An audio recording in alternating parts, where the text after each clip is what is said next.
परमं सर्वात्मनाश्रित है, धर्म को अपने जीवन में इसने मुख्यता से रखा है। वाचस्पति के समान ये वक्ता है, हर बात का उत्तर देना, हर बात का युक्ति युक्त उत्तर देना, ये राम के अंदर बड़ी खूबी है। इसीलिए लोकाभिराम है, सारे लोगों को आनंदित करने वाला। न इसका क्रोध और न इसकी प्रसन्नता व्यर्थ नहीं होती। देखो कई आदमी व्यर्थ ही नाराज हो जाते हैं, व्यर्थ ही नाराज, बिना मतलब नाराज हो जाए और बिना मतलब हंसने लग जाए, कोई मतलब नहीं। हंसने मैं वहां गया था क्या हो गया भाई, इसमें हंसने से क्या हो गया? वहां गए थे तो अच्छी बात है, कोई और बात हो, मैं वहां गया था, हंसे कोई मतलब नहीं। और नास्य क्रोध है, निरर्थ है, और बिना मतलब का क्रोध है, कोई निरर्थक क्रोध भी कर दे कोई, ऐसा नहीं है। देखो क्रोध और जो है ये प्रसन्नता दोनों ही सार्थक होती है, तब उसका प्रभाव पड़ता है। वो स्वभाव में विकार पैदा नहीं करता है, निरर्थक करने से विकार पैदा होता है। ऐसे गुण संपन्न राम को यदि आप पृथ्वी नहीं दोगे तो किसको देना चाहोगे? देवताओं में, असुरों में, गंधर्वों में कोई ऐसा नहीं लगता कि राम के समान कोई गुणवान मालूम देता हो। इसलिए कमल नेत्र राम को आपने जो चुना है, हम तो इसको युवराज पद पर देखना ही चाहते हैं। अब आप चाहे कुछ भी मान सकते, ये आपकी मर्जी की बात है। ये बात सुनकर के राजा ने कहा कि देखो मैं तो बड़ा प्रसन्न हूं भाई, मैं तो तुम्हारे मुख से राम के विषय में ये बातें सुनना चाहता था। बोलो, बुलाओ वशिष्ठ जी को, बुलाओ वामदेव जी को, बुलाओ। आए हाँ महाराज। देखो गुरुदेव, चैत्र का महीना है, बड़ा पुण्य का महीना है, यही तो राम जी का जन्म का महीना है, और ये राम को बड़ा सुंदर ये समय है, चैत्र का, न गर्मी न सर्दी, यहाँ पर इसको युवराज पद के ऊपर अभिषिक्त कर दो। वशिष्ठ जी को राजा ने फिर कहा कि अभिषेक की सामग्री वो आप लोग देख लीजिए, सब प्रकार की सामग्री यहाँ पर हो और दूसरी मंगानी हो, सब आप व्यवस्था कर लीजिए। सोना है, औषधि है, और जो है ये मालाएं है, पुष्प है, शहद है, और अच्छे कपड़े हैं, सब प्रकार के आयुध है, सेना है, हाथी है, घोड़ा है, रथ है, छत्र है, ये सब आप तैयार करवा लीजिए। तीर्थों का जल है वो आप तैयार करवा लीजिए। और यद किंचित ऐष्ठितव्यम तत्सर्वम उत्कल्प्यताम, और भी जो चाहिए वो आप जानते हैं, सब प्रकार की सामग्री आप तैयार करवा दीजिए। चंदन है, चंदन की माला है, धूप है, दीप है, ये भी आप तैयार करवा दीजिए। दही है और दूध है, मक्खन है, इन सामग्री को भी आप रखिए। सब प्रकार की सामग्री आप आज रात्रि तक तैयार कर लीजिए, और कल जो है अपने को एक कार्यक्रम करना ही है। अभी सब जगह ये बात समाचार करवा दीजिए कि सब जगह सब अपने अपने घरों में पताका लगावे, झंडियां लगावे, और अपने घरों को खूब अच्छी तरह से सुधार के रखे। इस प्रकार से सब जगह ये बात फैल गई। सुमंत जी को फिर राजा ने बुला करके कहा कि सुमन, गुरुजी के साथ में तुम भी जल्दी से जल्दी एक काम करो और उधर राम को लेकर के मेरे पास आओ। तो जो है सुमंत जी महाराज वहां रथ लेकर के राम जी के पास में गए और राम जी से निवेदन किया कि महाराज, पूर्व, उत्तर, पश्चिम और दक्षिण सब देश के राजा लोग आए हुए हैं, उनके बीच में महाराज दशरथ आपको याद कर रहे हैं। राम जी महाराज को बुलाया, राम जी महाराज वहां आए, उपस्थित हुए। राम जी ने चरणों में प्रणाम किया। प्रणाम करने के बाद फिर जो है दशरथ जी ने बड़े प्रेम से समझाया कि देखो बेटा, हमारे यहाँ अयोध्या के अंदर एक रीति है, जो पिता का बड़ा लड़का होता है उसी को ही राजगद्दी पर बैठाया जाता है। तो मेरी बहुत लंबी अवस्था हो चुकी है, तो मैं चाहता हूँ कि कल पुष्य योग है, तो मैं तुमको युवराज पद पर अभिषिक्त कर दूं। तुम गुणवान हो, तुम्हारे अंदर हमारा स्नेह भी है, फिर भी मैं तुमको कुछ बातें कहना चाहता हूँ। देखो राम, जब आदमी के पास में कोई पद मिलता है, कोई बड़ी चीज मिलती है, उस समय उसको और ज्यादा विनम्र होना चाहिए। दूसरी बात, जो आदमी जितना बड़ा होता है उस आदमी के पास में काम, क्रोध, लोभ आदि ये विकार थोड़े से भी बहुत बुरे लगते हैं। अतएव काम क्रोध को जीतने का स्वभाव बनाना चाहिए। राजा हो इसलिए प्रत्यक्ष में क्या क्या हित अहित हो रहा है ये देखना चाहिए। गुप्तचरों के द्वारा परोक्ष में सब बातें देखनी चाहिए। अपने मंत्रियों के बीच में बैठकर मंत्री की बात को प्रेम से सुनना चाहिए। प्रजा में क्या क्या कष्ट हो रहा है, प्रजा किस बात की आवश्यकता का अनुभव करती है, इस बात को भी देखते रहना चाहिए। प्रजा का वो काम करने से पहले ये देखना चाहिए कि हमारे यहाँ कोष कितना है, खजाना कितना है, हमारी सेना के लिए उपयुक्त शस्त्र है या नहीं, ये सब देखने चाहिए। राजा को ये भी देखना होता है कि हमारे मित्र हैं वो हमसे सबल है या हमसे निर्बल है। यदि शत्रु हमसे निर्बल है तो भी उससे उपेक्षा नहीं करनी चाहिए, और हमारा मित्र यदि हमसे भी ज्यादा बलवान है तो हमको भी बलवान होने की इच्छा रखनी चाहिए। इस प्रकार की राज धर्म की बातें हैं, इन सब बातों को देखना चाहिए और राजा को बहुत बुद्धिमानी से सब प्रकार की बात सोच करके और राज्य का संचालन करना चाहिए। फिर पुत्र को वहां से विदा कर दिया और ये इधर राम जी महाराज वहां से रवाना हुए। फिर जो है कौशल्या जी के पास आए। कौशल्या जी को ये बात कही गई तो कौशल्या बड़ी आनंदित हुई कि भाई इस प्रकार से राम को कल राजगद्दी मिल रही है। तो सब जो है बड़े आनंदित हुए, सब लोगों में ये खबर फैल गई। इधर महाराज दशरथ ने कहा सुमंत राम को भेज तो दिया, वापस बुलाओ, दोबारा बुलाओ राम। तो राम को दोबारा बुलाया। जब सुमंत जी राम जी के पास में गए तो सुमंत जी से राम जी ने कहा कि भाई अभी अभी तो मुझे बुलाया ही था, कोई विशेष बात होगी, कैसे मुझे दोबारा बुलाया जा रहा है? कि भाई ये तो पता नहीं महाराज, आपको बुलाया है, अच्छी बात, जितनी बार बुलाए उतना ही अच्छा है। अब देखो थोड़ी ध्यान से सुनो। अब दशरथ जी महाराज ने अकेले में कहा राम मैं बूढ़ा हो गया, बहुत लंबी चौड़ी आयु हो गई, मैंने बहुत यज्ञ किया, अंत में एक उत्कृष्ट यज्ञ के द्वारा मैंने तुम्हें प्राप्त किया है। आजकल जाने क्या बात है, मेरे दिमाग में उल्टी पुल्टी बातें बहुत आ रही है, मैं कुछ अपशकुन भी देख रहा हूं। पर एक बात है, तेरा जैसा बेटा मुझे मिल गया ना तो मेरे पर देव ऋण, ऋषि ऋण, पितृ ऋण, कोई ऋण बाकी नहीं रहा, सबका ऋण उतर गया। अब देखो राम, मेरे स्वप्न आजकल आते हैं, बड़े खराब खराब आते हैं। आकाश में नक्षत्रों को देखता हूं, ये नक्षत्र मुझे कांतिहीन मालूम देते हैं। कभी कभी मेरे मन में ऐसा भी भाव आता है कि मेरा शरीर अब ज्यादा दिन रहने वाला नहीं है। इसलिए देखो एक बात कहता हूं, सोचो गंभीरता से। ये चित्त है, ये बड़ा चंचल है, कब किस समय क्या चंचलता हो जाए पता नहीं। अभी तो देखो मेरा मन भी है, कल पुष्य नक्षत्र में चंद्रमा का प्रवेश है, बहुत अच्छा दिन बता रहे हैं, उसमें तुम्हारा अभिषेक हो जाए तो तुम जो है उसको स्वीकार कर लो। और देखो तुम्हारे आत्मीय लोग भी यही चाहते हैं। लेकिन एक बात ये भी है, कभी कभी कई प्रकार के विघ्न भी आ जाते हैं। अच्छे काम में विघ्न आना ये एक बड़ी सुगम सी बात हो गई है। तुम सबसे बड़े लड़का हो, ज्यादा तो क्या कहूं, एक बात ध्यान में रखो, इस समय यहाँ भरत भी नहीं है, इस समय यहाँ शत्रुघ्न भी नहीं है। मैं मानता हूं कि भरत और शत्रुघ्न दोनों तुमसे बहुत प्रेम रखते हैं, लेकिन राज्य एक ऐसी चीज है, इस पर देखो सबकी एक कहीं न कहीं कोई न कोई दृष्टि अटक सकती है।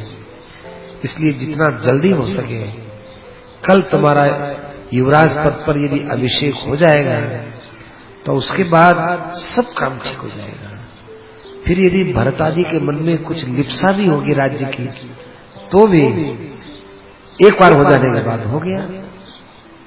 इसलिए कल तुम उपवास, आज रात्रि में तुम उपवास रखो। और मैंने देखो भरत को यहाँ युधाजित के साथ इसी कामना से भेजा कि भरत न रहे, तुमको राजगद्दी मिले इसी कामना से मैंने भरत को भेजा है।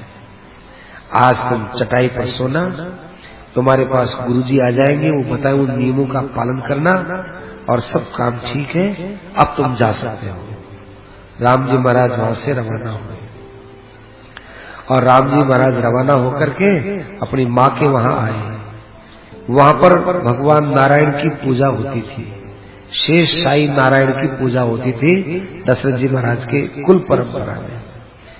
कहते हैं कि ये पूजा आगे जाकर विभीषण अपने लंका में ले गया था। शेष साई भगवान विष्णु की पूजा होती थी। वहां जो कौशल्या जी पूजा कर रही थी। प्राणायामेन पुरुषम ध्यायमाना जनार्दनम, भगवान के स्वरूप का वो ध्यान कर रही थी। भगवान श्री राम उनके पास में आए और पास में बैठ करके माँ के पास में बैठ, माँ वो बेटा आया, बेटा बैठ गए राम जी गोदी में। बोलो बेटा, माँ कल मुझे पिताजी राजगद्दी पर बैठा रहे हैं, इस बात का आपको ज्ञान तो है ही, और आज सीता के साथ मुझे उपवास करना पड़ेगा। अभी मेरे पास गुरुदेव वशिष्ठ जी आ सकते हैं, वो मुझे जिन जिन नियमों का पालन बताएंगे उन नियमों का मुझे पालन करना है। कौशल्या ने कहा, राम ओहो, जिस प्रकार से मैंने तुमको प्राप्त किया उससे ज्यादा मुझे आनंद का अनुभव तुमको राजगद्दी पर युवराज पद पर देखने से होगा। बहुत अच्छी बात है। देखो, सब प्रजा को तुम आनंदित करते आए हो, आनंदित करते रहना। और दशरथ जी महाराज ने बहुत अच्छा किया है, महाराज दशरथ जी ने, कि तुम्हारी गुणों की अधिकता समझकर तुम्हें राजगद्दी पर बैठाने का विचार किया है। राम जी ने कहा कि देखो माँ, एक बात है, मैं लक्ष्मण से कुछ बात करना चाहता हूँ, सीता जी को भी कुछ कहना चाहता हूँ। हाँ करो, बात करो। तो राम जी महाराज ने लक्ष्मण से कहा, लक्ष्मण इधर आओ, ये राजगद्दी मुझे हो रही है, ये राजगद्दी मेरी नहीं है, तुम्हारी है। ये राज्य का संचालन तुमको करना है, तुमको मेरे साथ रहना है। लक्ष्मण जी ने कहा कि मैं तो आपका सेवक हूँ, आपके साथ ही हूँ। देखो ये शब्द काम आएंगे, हो ये शब्द काम आएंगे। और इधर सीता से कहा, सीते चलो, जिस प्रकार से गुरुदेव बताए उस प्रकार से तुमको वहां पर जो है ये कार्य करना है, उपवास वगैरह करना है। राम जी महाराज अपने महल में आए, फिर इधर वशिष्ठ जी महाराज आए और वशिष्ठ जी महाराज ने आकर के और राम जी को बताया कि देखो राम, सारे प्रजा के अंदर बड़ी प्रसन्नता की बात है, अब तुमको आज उपवास करना चाहिए, चटाई पर सोना चाहिए और तुमको भावी कार्य के लिए खूब अच्छे ढंग से विचार करके और आगे चलना चाहिए। तो राम जी महाराज ने जैसा गुरुजी ने बताया वैसा ही किया। उसके बाद गुरुदेव अपने स्थान से रवाना होकर वापस दशरथ जी के महल में आए।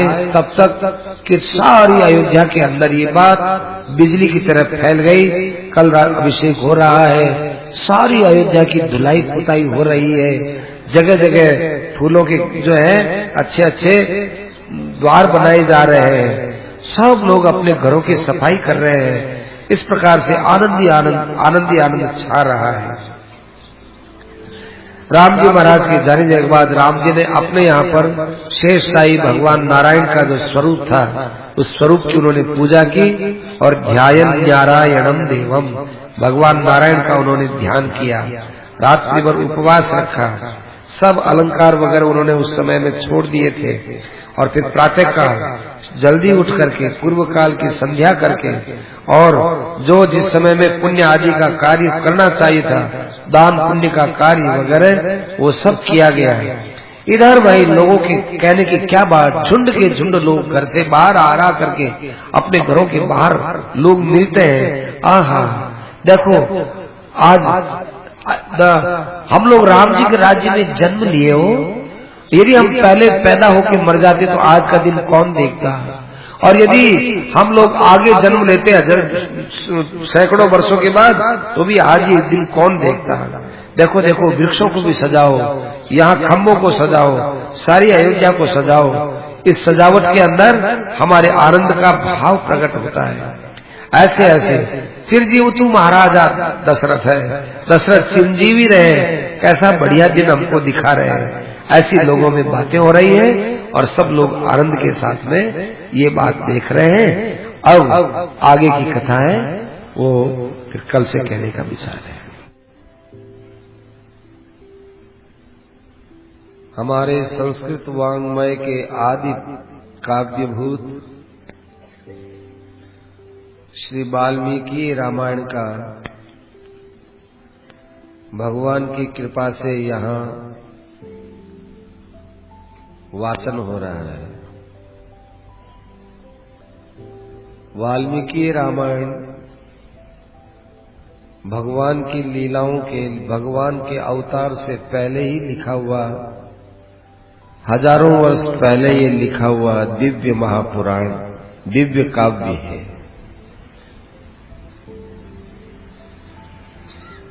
वाल्मीकि जी महाराज के मन में एक भाव पैदा हुआ, स्वतः ही एक श्लोक पैदा हुआ, उसके अनुसार इन्होंने इस महाकाव्य की रचना की और सीता पुत्र लव कुश को, अन्यान्य बालकों को ये आदि काव्य सुनाया।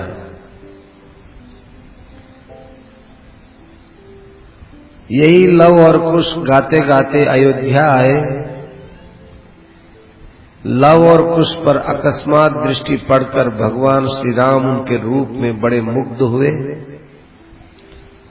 और अपने महल में उनको बुलाकर यही आदि काव्य, महाकाव्य वाल्मीकि रामायण भगवान बड़े प्रेम के साथ सुनते हैं।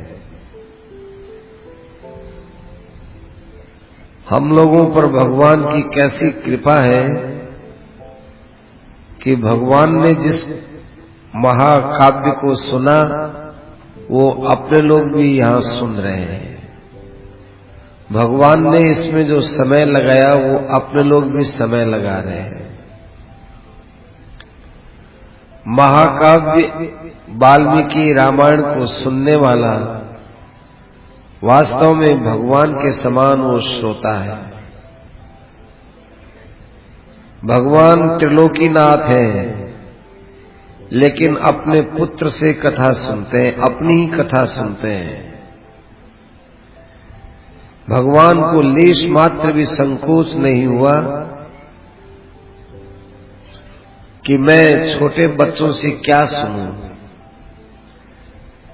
हमारे यहाँ एक बहुत उदार और उदात्त विचार है ग्रंथों में कि कहने वाला कौन है इधर ध्यान मत करो, कहाँ क्या जा रहा है इधर विचार करो। तो लव और कुश छोटे बालक गा रहे हैं, छोटे बालकों की तरफ मत देखो, क्या गा रहे हैं कि महाकाव्य रामायण गा रहे हैं, तो रामायण सुने। तो भगवान ने सुनकर के अपने लोगों को एक तरह से गुप्त रूप से प्रेरणा दी है, आदेश दिया है। आओ आप हम सभी अपने मन से अयोध्या चलते हैं और भगवान राम को अपने पास में देखते हुए, ध्यान करते हुए कथा आगे सुनते हैं। अयोध्या में हर घर पर पताका लगाई गई है, सब घरों की खूब अच्छी सफाई हो रही है, कलियां पुत रही हैं। एक एक के महल में एक एक हजारों हजारों लोग आते हैं, जाते हैं, बधाइयां दे रहे हैं। जन जन पर एक ही चर्चा है कि कल राम का अभिषेक होगा। इसी संदर्भ में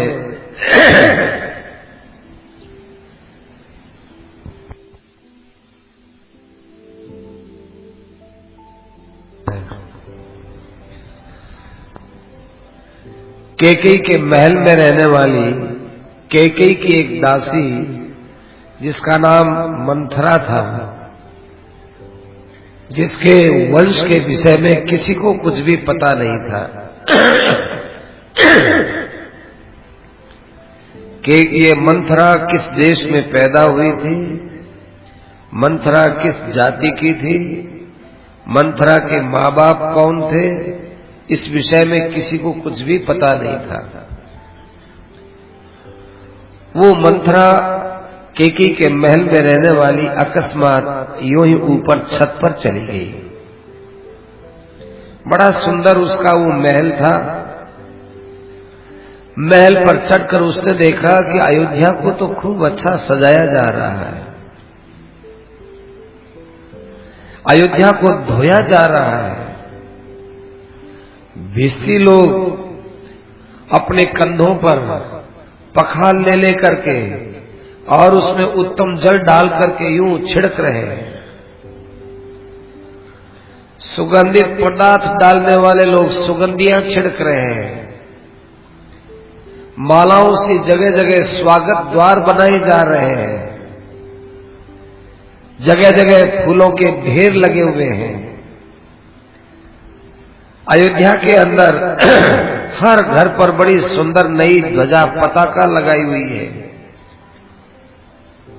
लोगों ने बहुत अच्छे कपड़े पहन रखे हैं। आपस में बड़े प्रेम से एक दूसरे से गले मिलते हुए को मंथरा देखती है।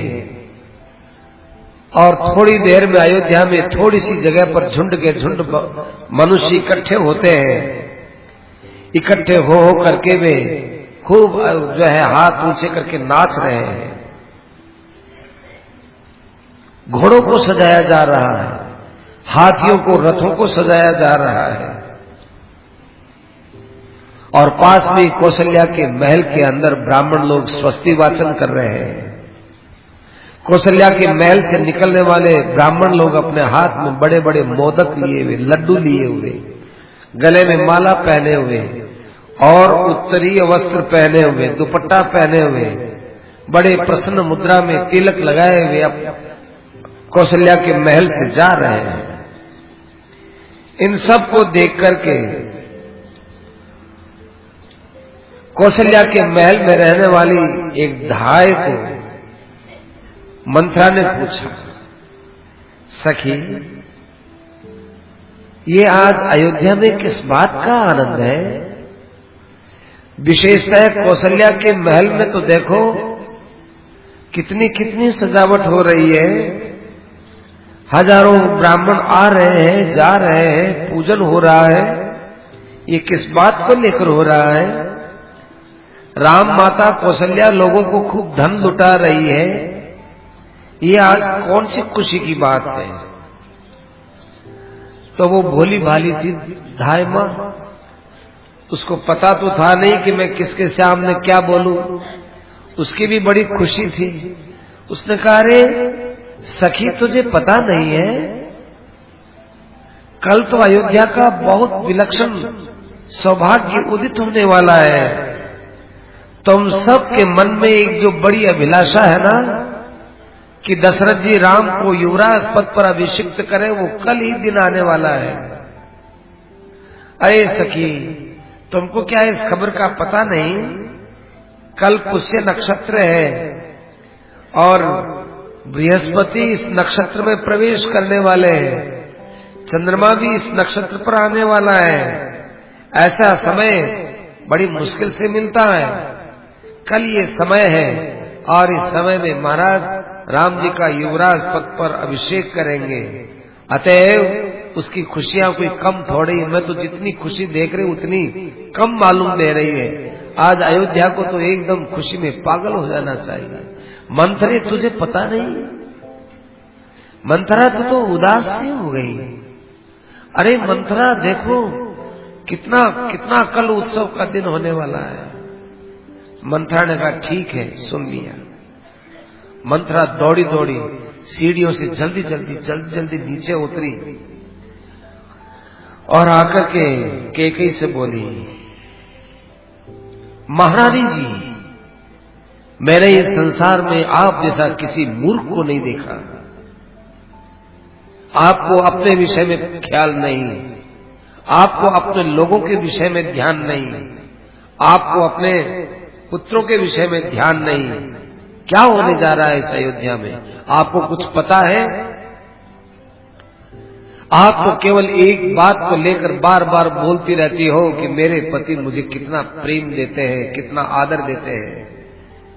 350 रानियों में से सबसे ज्यादा आदर मुझे देते हैं। केवल एक मिथ्या आपको घमंड हो रहा है। आपके ऊपर कितने कितने पासे फेंके जा रहे हैं, क्या क्या राजनीतियां खेली जा रही है। हे महारानी जी, ये दिन सदा रहने वाला नहीं है।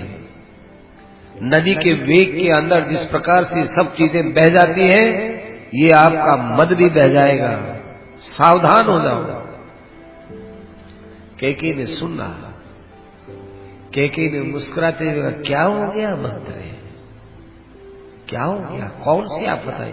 कैकेयी ने धैर्य नहीं छोड़ा हो। क्या हो गया, ऐसी कौन सी आफत आ गई? तुझे क्या पाप दिख रहा है, कौन सा अन्याय दिख रहा है? बड़ी मुंह लटकाई हो, बहुत नाराज हुई हो, क्या बात है?